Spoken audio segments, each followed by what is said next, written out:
നിങ്ങൾക്ക് ഞങ്ങളൊരു വെറൈറ്റി ഒരു സാധനം റെഡിയാക്കിയിട്ടുണ്ട് കഴിക്കാൻ. സസ്പെൻസ് കാണുമ്പോഴേ നിങ്ങൾക്ക് അറിയുമോ?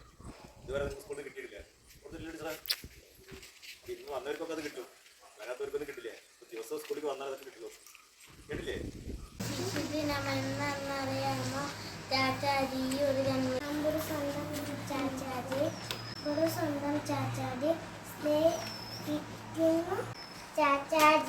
ചാച്ചാജി നമ്മുടെ സ്വന്തം. Good morning everyone. Today is 14th November. We are celebrating കുട്ടികളെ വളരെയധികം സ്നേഹിച്ചിരുന്ന അദ്ദേഹത്തെ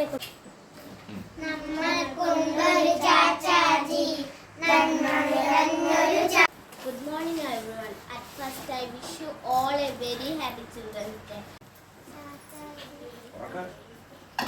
Jawaharlal Nehru was a freedom fighter of India. Jawaharlal Nehru was a great leader, politician. Nehru lived. Jawaharlal Nehru was the first Prime Minister of India.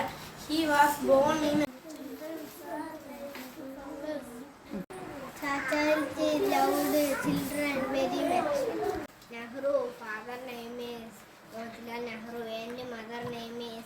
Good morning everyone. Today I will speak about. നിങ്ങളൊക്കെ നിങ്ങളൊക്കെ കാണുമ്പോൾ നല്ല പൂക്കളെ പോലെ തന്നെയാണ്, പലതരം പൂക്കൾ ഇരിക്കും പോലെ തോന്നുന്നത്. രാവിലെ അസംബ്ലിക്ക് നിൽക്കുമ്പോൾ എല്ലാവരും നല്ല വൃത്തിയായിട്ട് കുളിച്ച് ചന്ദനക്കുറിയൊക്കെ ഇട്ട് ആ ചിരിച്ചോട്ട് നിൽക്കുമ്പോൾ ഓരോ പൂക്കൾ വിരിയും പോലെയാണ് അല്ലേ? അപ്പോൾ ജവഹർലാൽ നെഹ്റുവിനും കുട്ടികളെ റോസാപ്പൂക്കളെ അത്ര ഇഷ്ടമായിരുന്നു. കുട്ടികളെ എപ്പോഴും സന്തോഷിപ്പിക്കുന്ന പണിയായിരുന്നു ചാച്ചാജിക്ക് ഇഷ്ടം. ഒരു ദിവസം ചാച്ചാജി ഒരു സമ്മേളനത്തിൽ വന്നപ്പോൾ ധാരാളം കുട്ടികൾ അദ്ദേഹത്തിനോട് കൂടും. റോസാപ്പൂക്കൾ മാത്രമല്ല, അദ്ദേഹത്തിന്റെ കോട്ടിൽ എപ്പോഴും മിഠായികൾ ഉണ്ടാവും. അപ്പോൾ ചാച്ചാജി വരുമ്പോൾ തന്നെ കുട്ടികളെല്ലാവരും കൂടി കയ്യിലും കോട്ടിലൊക്കെ തൂങ്ങിക്കൊണ്ട് വരും. അപ്പോൾ അവർക്കൊക്കെ മിഠായികൾ കൊടുക്കും, ഓരോ തമാശകൾ പറഞ്ഞ് ചിരിപ്പിക്കും. അങ്ങനെ ചിരിപ്പിക്കുമ്പോൾ ഒരു കുട്ടി മാത്രം ചിരിക്കണില്ല. ആ കുട്ടി ഭയങ്കര ഗൗരവത്തിൽ ഇങ്ങനെ ചിരിക്കാണ്ട് ഇങ്ങനെ മുഖമൊക്കെ ഇങ്ങനെ കുട്ടി ചിരിക്കണേ ഇല്ല. അപ്പോൾ ചാച്ചാജി എന്ത് ചെയ്തു അറിയുക? ചാച്ചാജിയുടെ തൊപ്പി അങ്ങോട്ട് ഇങ്ങനെ കഴിച്ചപ്പോൾ ചാച്ചാജിയുടെ മണ്ടയിൽ ഒറ്റ മുടിയില്ല, മുട്ടയാണ്. എന്നിട്ട് ചാച്ചാജി പോക്കറ്റിൽ നിന്നും ചീർപ്പ് എടുത്തിട്ട് മുട്ടത്തിലേക്ക് ചെയ്യാൻ തുടങ്ങി.